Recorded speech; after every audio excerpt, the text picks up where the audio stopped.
very worldly way of thinking that even some Christians have today. ఇది చాలా లోక సంబంధంగా ఈ విధంగా క్రైస్తవులు కూడా ఆలోచనలో పడిపోయారు. But Jesus said that we Christians should not do that. అయితే యేసుక్రీస్తు ప్రభువారు తన బోధనలో క్రైస్తవులుగా దేవుని బిడ్డలుగా ఉన్నటువంటి మనము అలాగా ఆలోచించకూడదని చెప్పాడు. Let me remind you of the Lord's words in Matthew 6 verse 31. మత్తయి సువార్త 6వ అధ్యాయంలో ప్రభు మనతో పలికినటువంటి మాటలు మీకు ఒకసారి జ్ఞాపకం చేస్తున్నాను. Verses 31 and 32.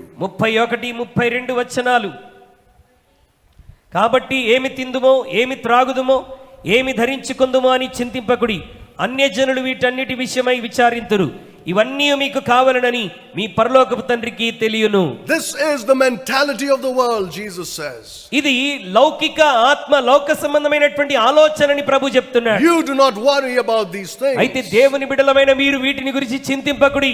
Your Father knows that you have need of all these me things. పరలోకపు తండ్రికి మీకు ఇవన్నీ కావాలని మీ తండ్రికి తెలుసు. And he has promised to supply every need in your life. మీ ప్రతి అవసరత ఆయన తీరుస్తానని మీకు వాగ్దానం చేశాడు. You don't think like the world thinks. కనుక లోకం ఆలోచించినట్టుగా మీరు ఆలోచించకూడదు. Because the moment you start thinking like the world, ఏ సమయంలోనైతే లోకం ఆలోచించినట్టుగా ఆలోచించడం మొదలు పెడతావో, you start behaving like the world. లోకము ప్రవర్తించినట్టుగానే ప్రవర్తిస్తావు. And you are defeated in this battle. అలా చేయటం ద్వారా నీ పోరాటంలో లోకం విషయంలో నువ్వు ఖచ్చితంగా ఓడిపోతావు. So because the world thinks in this manner, లోకం ఈ విధంగా ఆలోచిస్తుంది కాబట్టి it does everything it can to obtain all these things that it's thinking about. మన యొక్క ఆలోచనలో ఇవన్నీ చేయటానికి వాడు నిన్ను ప్రేరేపిస్తూ ఉంటాడు.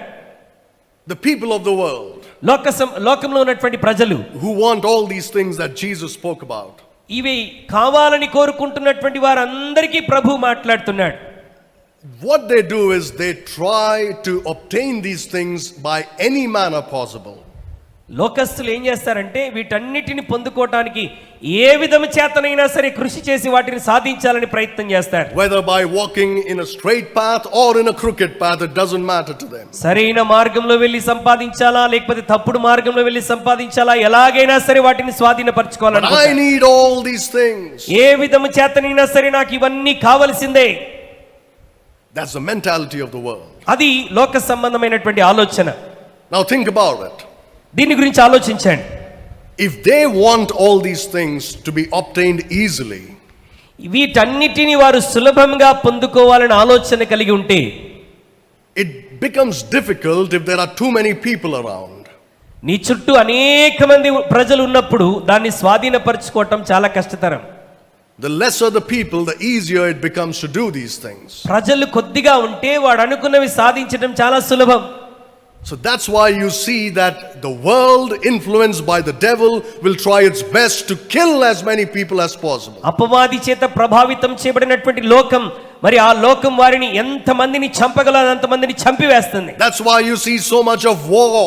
అందుకే లోకంలో ఎక్కడ చూసినా యుద్ధాలు, పోరాటాలు. That's why you see so much of disease. అందుకే భయంకరమైనటువంటి రోగాలు. Not that they cannot be treated, they don't want to treat them. వారికి మరి ట్రీట్మెంట్ జరగకూడదు, జరగొద్దు అన్నటువంటి ఆలోచన కాదు.